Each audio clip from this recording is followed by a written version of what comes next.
संभ्रांत प्रतीत होने वाली अति सुंदरी ने विमान में प्रवेश किया और अपनी सीट की तलाश में नजरें घुमाई।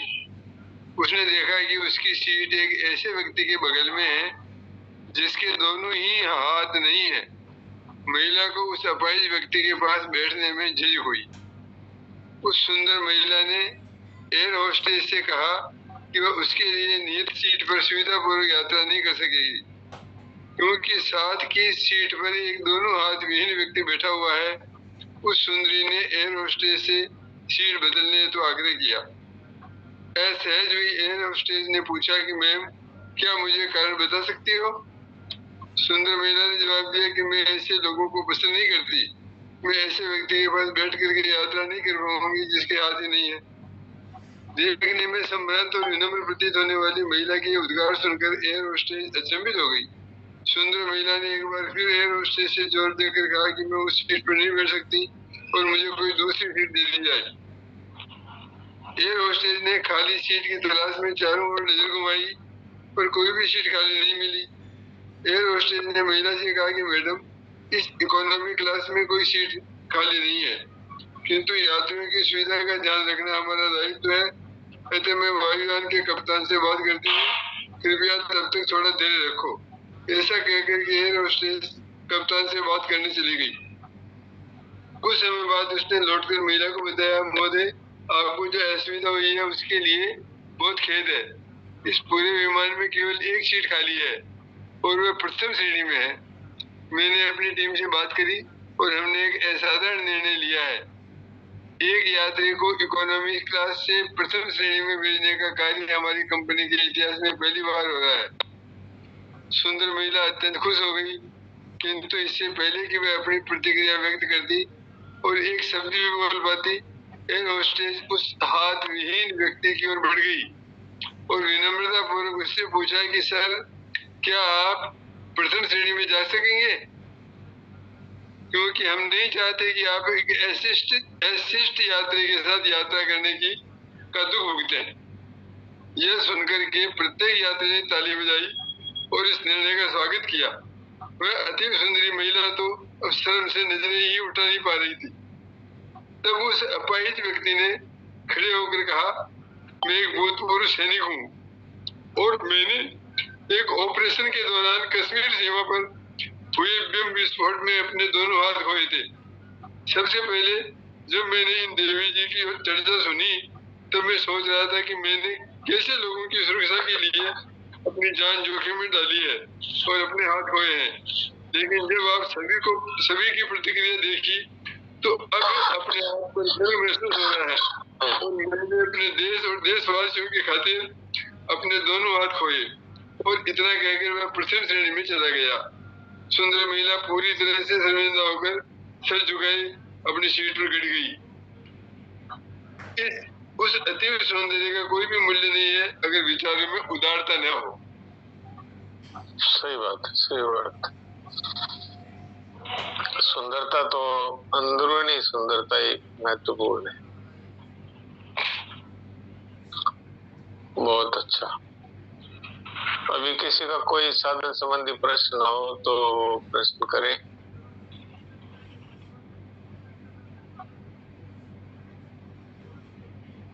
हमारे 2-3 बातें चल रही है। एक तो वासुदेव सर्वम की बात चल रही है, सब भगवान ही है। दूसरी बात चल रही है, सर्वथा बुराई रहित जीवन है, वो सबसे बड़ी सेवा है। और तीसरा तो हमारा मूक सत्संग नित्य योग चल ही रहा है। तो किसी का यदि कोई प्रश्न है तो प्रश्न करें। अभी सुनील दास जी प्रश्न करना चाहते हैं, मैं उनको अनम्यूट करता हूँ।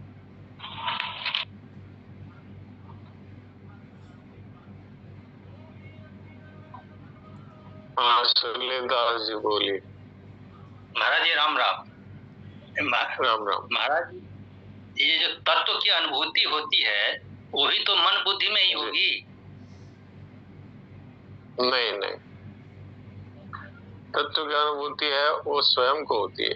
मन बुद्धि तो जड़ है, ये तो सहायक है, लेकिन अनुभूति स्वयं को होती है, स्वयं को। मन बुद्धि औजार है, जैसे एक पेन है ना, तो लिखने का काम आता है, तो लिखा तो पेन से जाता है, पर लिखने वाला है वो ना हो तो पेन क्या लिखेगा। तो इसलिए अनुभूति है वो स्वयं को होती है, और निश्चय भी स्वयं का होता है। मन बुद्धि उसमें साथ रहते हैं, लेकिन निश्चय स्वयं का ही होता है। जैसे पेन है वो लिखने में सहायक है, लेकिन लिखने वाला नहीं हो तो पेन क्या करेगा।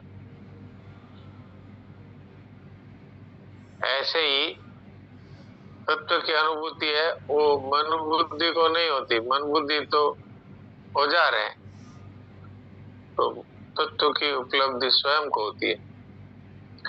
अच्छा, आप ये बताइए कि गहरी नींद में मन बुद्धि कहाँ रहते हैं? मन बुद्धि विलीन हो जाती है अज्ञान में। नहीं रहती, वो तो गायब हो जाती है। तो फिर भी क्या आपको अनुभव नहीं होता कि मैं हूँ? जी होता है। तो फिर मन बुद्धि के बिना हो गया ना। मन बुद्धि के बिना अपनी स्थिति का अनुभव होता है, अपने स्वरूप का अनुभव होता है। तभी तो जाग के बाद में कहते हैं कि आज मैं बहुत सुख से सोया, तो उस सुख का अनुभव किसने किया? मन बुद्धि तो थे नहीं वहां। तो इसलिए तत्व का अनुभव है वो स्वयं को होता है, मन बुद्धि को नहीं होता। जी प्रणाम। प्रणाम। तो ये बात है।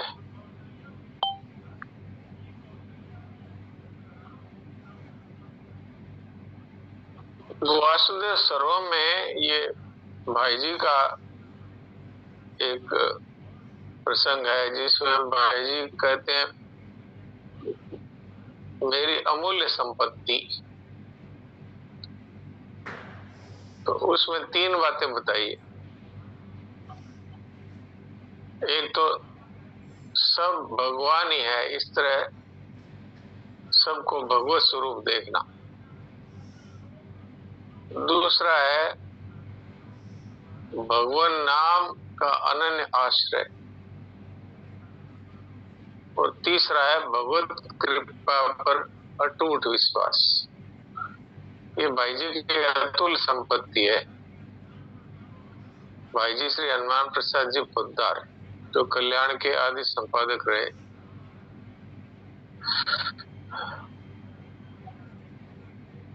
तो ये हम सब के लिए बहुत ही महत्वपूर्ण है। अगर कोई अपने जीवन में तत्व का अनुभव करना चाहे, परमात्मा का अनुभव करना चाहे, तो इसमें देरी का कोई काम नहीं, तत्काल ही शांति का अनुभव होता है। 3 बातें कौन सी हुई? सब भगवान ही है, इस तरह सर्वत्र भगवत दर्शन, और भगवान नाम में अनन्य विश्वास, और भगवत कृपा पर अटूट श्रद्धा, भगवत कृपा पर अटूट विश्वास, भगवान नाम का अनन्य आश्रय। तो इसमें क्या कठिनता है? ये तो हम सब कर सकते हैं। वो सत्संग में तो कह सकते हैं कि भाई हमारे तो बार बार चिंतन होता है, हम तो बार बार बैठ नहीं पाते, सुबह उठ करके नहीं बैठ पाते, रात को सोने से पहले नहीं बैठ पाते, थोड़ी थोड़ी देर में चिंतन रहित नहीं हो पाते। लेकिन इसमें तो बहुत सरलता है, क्योंकि भगवान खुद ही कहते हैं कि वासुदेव सर्वम, सब कुछ मैं ही हूँ। तो भगवान के वचनों पर विश्वास करके, और ये तो विश्वास मार्ग है ना, भगवान के वचनों पर विश्वास नहीं करेंगे तो किन के वचनों पर करेंगे? भगवान खुद ही कहते हैं मैं ही सब कुछ बनाऊं। तो जो कुछ भी सामने दिखाई दे वो भगवान ही आए, साक्षात भगवान आए। पेड़ दिखाई दे तो पेड़ रूप में भगवान है, गाय दिखाई दे तो गाय रूप में भगवान है, कुत्ता दिखाई दे तो कुत्ता रूप में भगवान है, मनुष्य दिखाई दे तो मनुष्य रूप में भगवान है। तो सबकी भगवत स्वरूप में सब में दर्शन करना भगवान ही है। और मुंह से भगवान नाम का जप, इसमें कोई कठिनता नहीं है। जो नाम आपको पसंद है, राम राम राम राम राम राम कर सकते हैं, हरे राम राम राम हरे हरे, हरे कृष्ण कृष्ण कृष्ण हरे हरे। इस तरह षोडश नाम मंत्र का जप कर सकते हैं।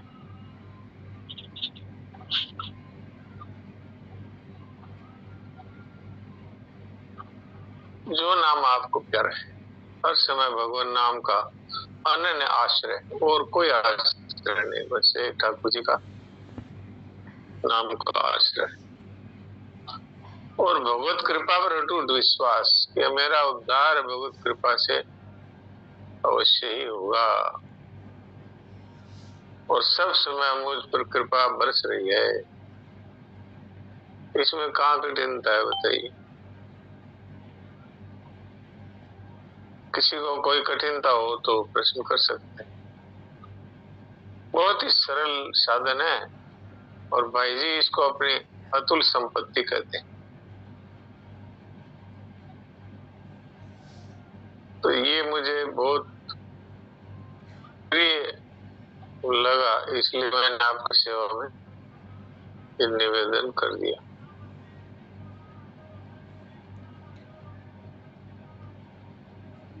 और मैं देवकी जी को होस्ट बनाता हूँ, और सनातन जी महाराज के अमृत वचन सुनाएंगे।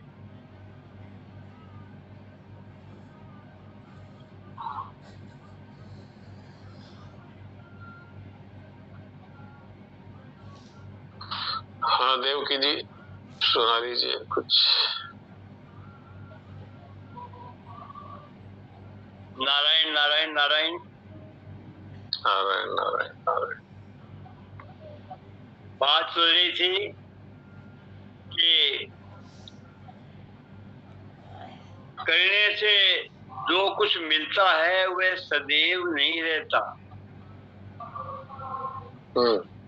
जो सदैव नहीं रहता वह मानव जीवन का चरम लक्ष्य नहीं हो सकता। हाँ।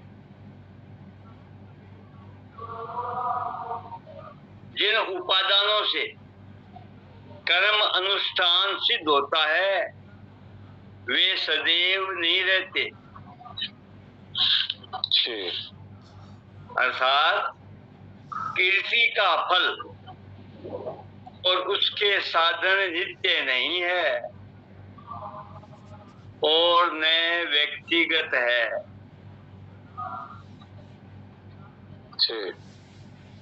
कीर्ति के साधन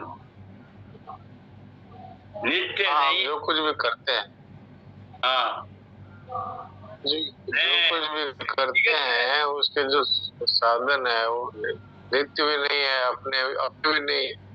हाँ। मिला हुआ है, हाथ है, पांव है, वाणी है, कान है, नाक है, जितने भी कर्म करने के साधन है ये सब के सब मिले हुए हैं, ये अपने नहीं है और नित्य भी नहीं है, व्यक्तिगत भी नहीं है। और सबसे बड़ी बात यह है कि ये सब के सब नष्ट होने वाले। तो इसलिए कर्म का जो फल है वो भी नष्ट होने वाला है। ये बात है। उनके आश्रय के अविनाशी जीवन की मांग पूरी नहीं हो सकती। हाँ, कोई ये समझे कि कर्म के आश्रय से अविनाशी जीवन मिल जाएगा, तो विनाशी के आश्रय से अविनाशी जीवन कैसे मिलेगा? तो यहाँ पर कर्म का अर्थ वो है सकाम कर्म। कर्म का अर्थ यहाँ पर है जिसके बदले में हमें कुछ चाहिए। जिसके बदले में कुछ भी चाहिए वो तो कर्म है, इसके बदले में कुछ नहीं चाहिए वो सेवा है। तो सेवा का फल तो अनंत है, लेकिन कर्म का फल है वो विनाशी है। इसलिए कर्म के उपादान कारण है वो भी सारे विनाशी है, तो इसके द्वारा प्राप्त होने वाला फल है वो अविनाशी कैसे होगा। इसलिए कहा है कर्मणा बध्यते जंतु, ये प्राणी है ये कर्मों से बंधा हुआ है, कर्मों से बंध जाता है। अच्छे कर्म करता है और बदले में कुछ चाहता है तो सकाम कर्म हो गए, बुरे कर्म करता है तो वो पाप कर्म हो गए। तो पुण्य कर्म और पाप कर्म की जंजीरों में ये बंधा रहता है, जन्मता मरता रहता है। इसलिए ये क्रिया रहित जो ये मूक सत्संग है इससे अविनाशी तत्व प्राप्त होता है। इसमें कोई क्रिया ही नहीं, क्रिया तो छोड़ दीजिए, चिंतन रूप क्रिया भी नहीं, वो क्रिया है नहीं, चिंतन रूप सूक्ष्म क्रिया है वो भी नहीं, क्योंकि तत्व है वो क्रिया रहित है।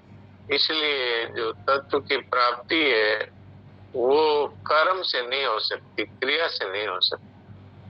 कोई कह सकता है कि नाम जप भी तो क्रिया है, नाम जप क्रिया नहीं है, नाम जप उपासना है। उपासना आप जब नाम लेते हैं तब आप भगवान को पुकारते, तो ये भगवान से सीधा संबंध है, इसलिए इसको क्रिया नहीं कह सकते।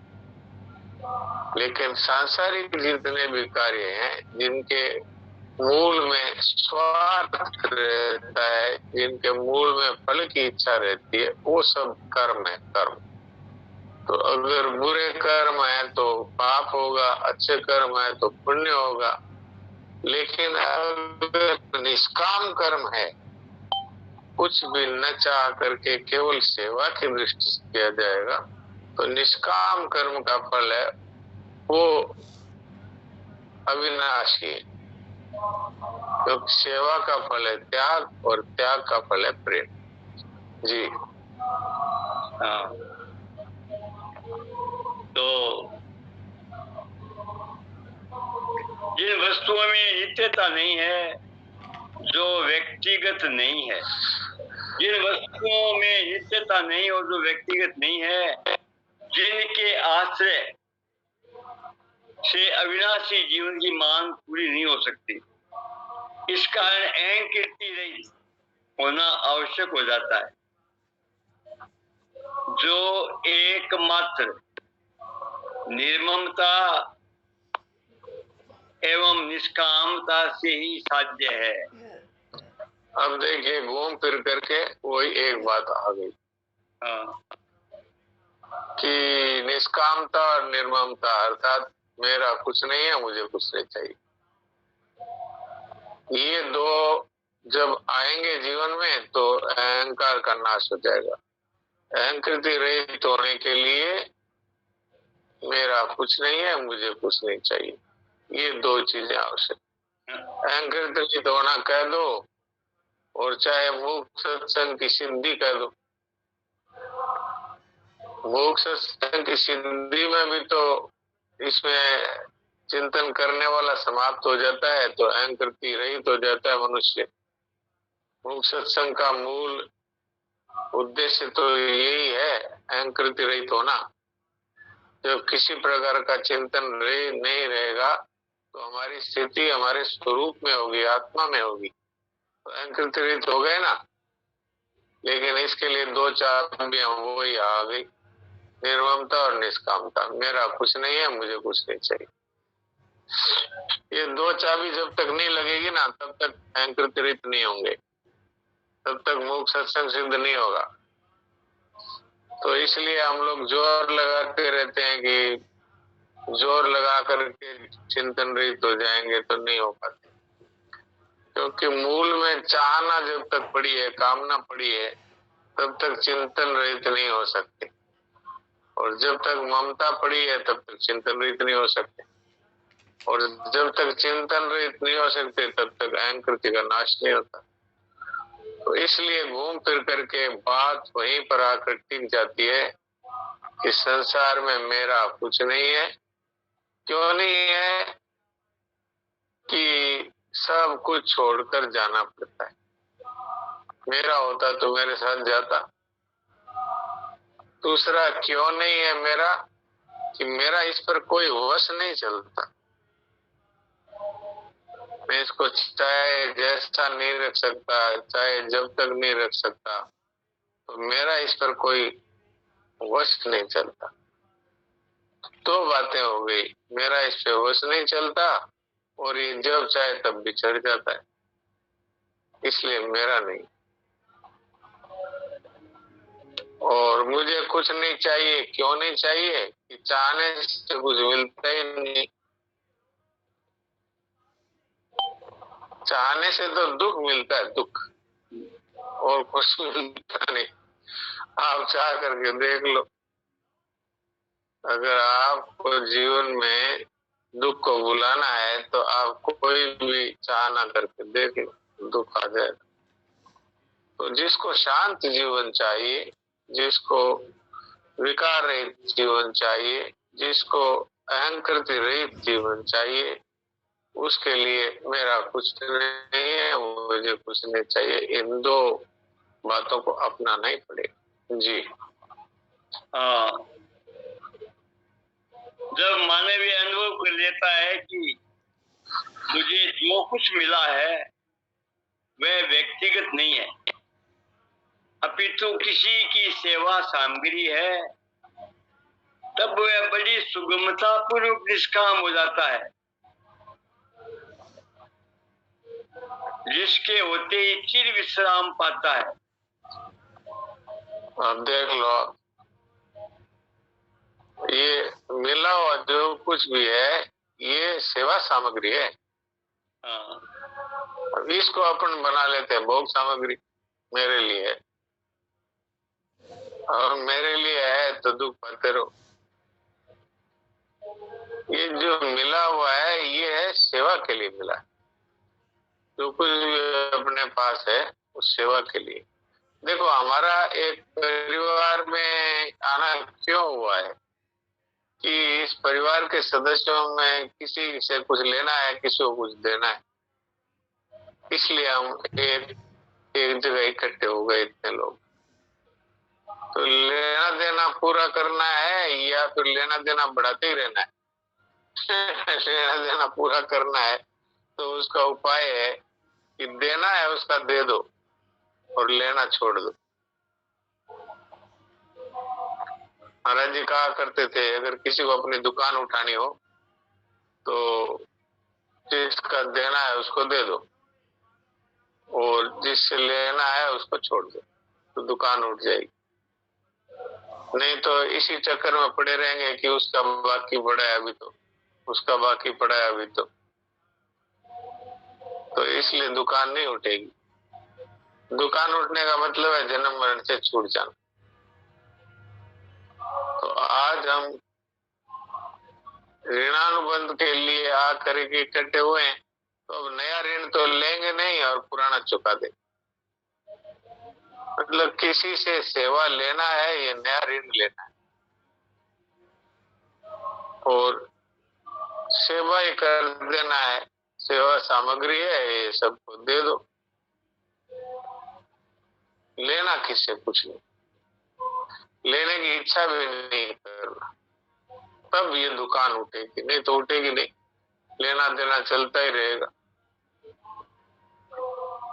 तो ये जो मिला है वो सेवा सामग्री, ये सन्नाथ जी महाराज का कहना है। जी हाँ,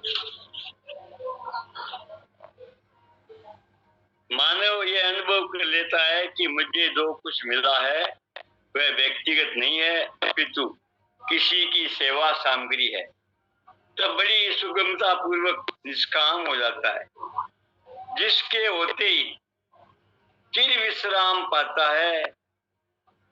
विश्राम की भूमि में आवश्यक सामर्थ्य की अभिव्यक्ति, विचार का उदय एवं प्रीति की जागृति होती है। ये तीनों बातें आ गई इसमें।